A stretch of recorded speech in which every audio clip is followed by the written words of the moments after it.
Episode 177. A year ago, Han Li was ordered to escort a shipment of spirit stones here with the others. Then he was left behind, becoming nothing more than a high-grade cannon fodder for the 7 sects. Not only had he taken part in several large-scale battles involving thousands of combatants, but skirmishes like this one, venturing deep into Gold Valley to fight scattered enemies, had also become a frequent occurrence. Now here's the strange part. After the second battle of No Confusion ended in yet another draw between the demonic path and the 7 sects, the two sides faced off from opposite ends of Gold Valley. Little by little, a bizarre stalemate took shape, a major clash every month and skirmishes every single day. Still, both sides were cautious. The skirmishes were lively enough, but actual casualties remained few and far between. A year of pitched battles on the main front and relentless sneak attacks had worn the cultivators of the 6 sects and 7 factions to the bone. Both sides were grinding each other down while stockpiling their strength. They all knew it. The final battle was close at hand. At that moment, Han Li guided the wind spirit boat and appeared in his own camp an hour later. Wooden huts and stone cottages of varying sizes flickered in and out of view within the restriction formation. These were the temporary dwellings that the cultivators who had come here had casually raised with wood or earth construction spells. Han Li first went to his quarters, a modest stone hut. After securing the door, he used a small set of restriction array banners to temporarily seal the stone room. Next, Han Li emptied the contents of the storage pouch he'd acquired today onto the floor and began sorting through them, picking and choosing. More skulls and a pile of little banners. Who besides the ghost spirit sect would even use these? I can only sell these for scrap. This sword is decent. I think I'll keep it as a spare. From the pile, Han Li quickly set aside the useful magic tools and items, while the worthless and unnecessary ones went into a separate storage pouch. Tucking the storage pouch away, Han Li withdrew the formation flags and stepped out of his dwelling. After a few turns, he made his way toward the most conspicuous house in the cluster. This wooden building spanned 50 to 60 zhang in every direction, its entire surface painted a gleaming gold. Under the setting sun, it shone brilliantly, as if forged from pure restriction itself. Han Li pushed the door open without ceremony, stepping into a bustling, lively scene. Han Li, like an old horse finding its way home, swiftly hit several stalls, and soon the contents of his storage pouch turned into spirit stones one by one. By the time Han Li had sold off everything, he was holding nearly 100 spirit stones. Han Li paid the others no mind and made straight for the largest stall in the room. The stall owner was a plump, mid-stage foundation establishment cultivator. Han Li wasted no words, simply tossing the storage pouch full of spirit stones to the man. Brother Chen, I want to trade for that dragon scale grass. Here's 500 spirit stones. Oh, it's Brother Han. You've already gathered the spirit stones. Come, let me count them. The fat man's face lit up the moment he saw Han Li. He grabbed the storage pouch with his pudgy hand and sank his mind into it, counting the spirit stones. Not bad, not bad. 500 spirit stones indeed. Here, this is dragon scale grass. Take it, quickly. Fatty Chen, beaming from ear to ear, pulled a jade box from his person and handed it to Han Li. Han Li took the small box, opened it directly, glanced at its contents, then nodded and put it away. Still no word on the pill formula I asked for last time. As long as you have the recipe, I can still concede a bit on the price. Oh, little brother, this pill formula, now that's a rare treasure. Sure, we foundation establishment cultivators might have a few stashed away, but we treasure them like gold. Who in their right mind would ever sell them? Besides, you also want some foundation establishment grade pill formulas. That's even harder to come by. I'll do my best, but I really can't get my hands on them. No matter. If you couldn't get them, it's fine. I'm grateful you managed to secure 2 for me, Brother Chen. Ah, those 2 are practically waste formulas. They've been gathering dust on my shelf for years. I honestly couldn't believe you'd want them back then. But for you, little brother, to take them back for testing and improvement, that's not something just anyone would dare to do. After all, finding it would take too much time and effort, maybe several generations to finish. Han Li gave a faint smile but said nothing. Ever since Han Li settled in and discovered the camp's spirit stone exchange, he was stunned to find rare items here that were simply unavailable in the market stalls. From medicinal herbs to magic tools and cultivation techniques, nearly everything imaginable was available. The spirit-gathering pill's missing herbs were easily gathered at the exchange. Once he went back and gave it a quick boost, his magic power would skyrocket again.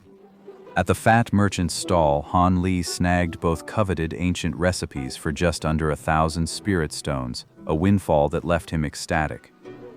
After emptying his pockets of spirit stones, Han Li had even managed to gather most of the ingredients for the new ancient formulas. As for the remaining shortfall, Han Li had no choice but to sell 2 400-year-old herbs at a risky price, then began taking on more missions to hunt down demonic cultivators to make up the difference. With the several magic treasures in my hands and the power of the great development art, even if I run into a late Foundation establishment cultivator, I can get away unscathed. Unless I ran into some freak at Foundation establishment like that ghost spirit sect young master.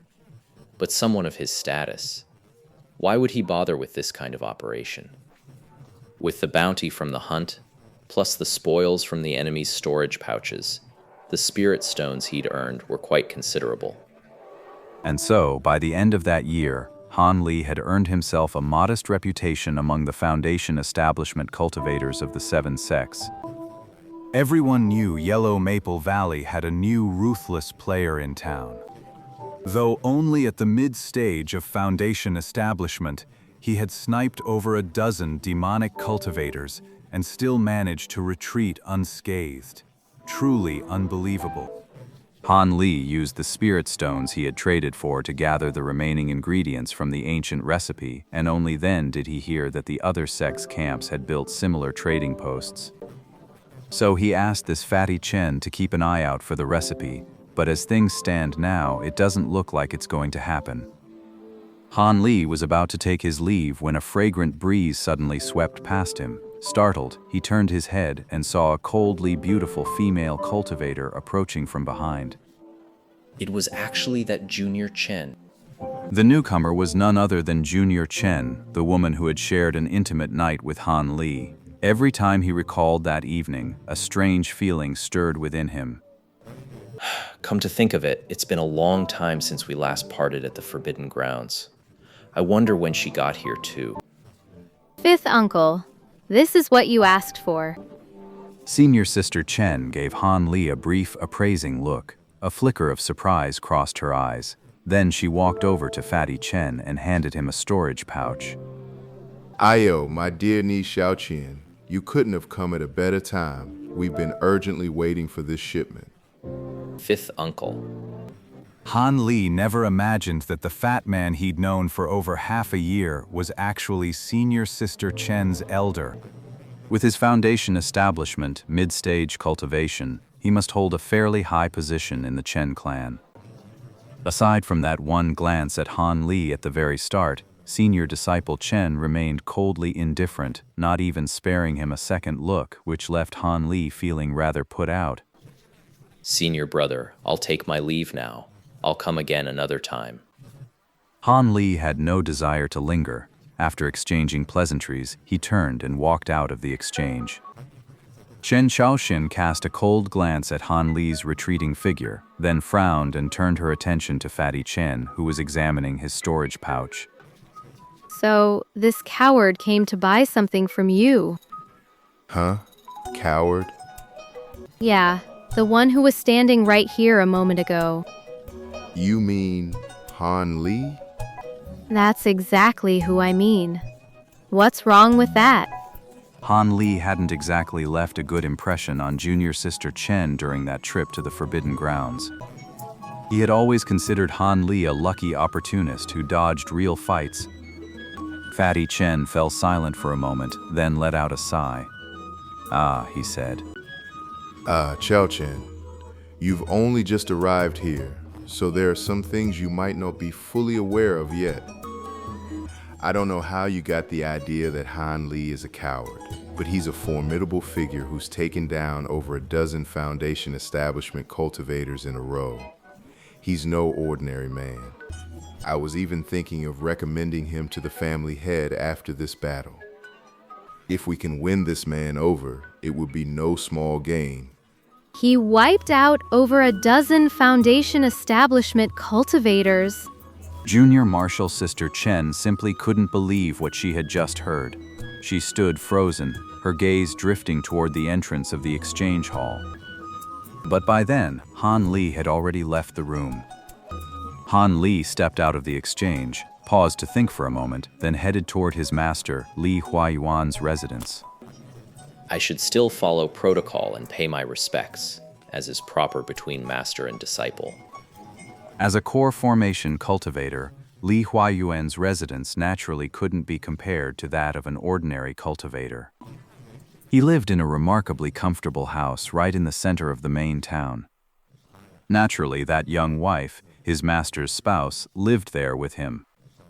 As for Han Li's 7 senior brothers, aside from the eldest who remained at Lu Bo Cave, the rest were all away on assignments. That left only Han Li and his 4th senior brother Song Meng at the compound. On the very first day Han Li arrived, he went to pay respects to his master Li Huayuan. Li Huayuan was taken aback, greatly astonished to find that Han had already reached the mid-stage of Foundation establishment. After all, it had only been a few years since Han Li first achieved Foundation establishment. His rapid progress naturally piqued Li Huayuan's curiosity.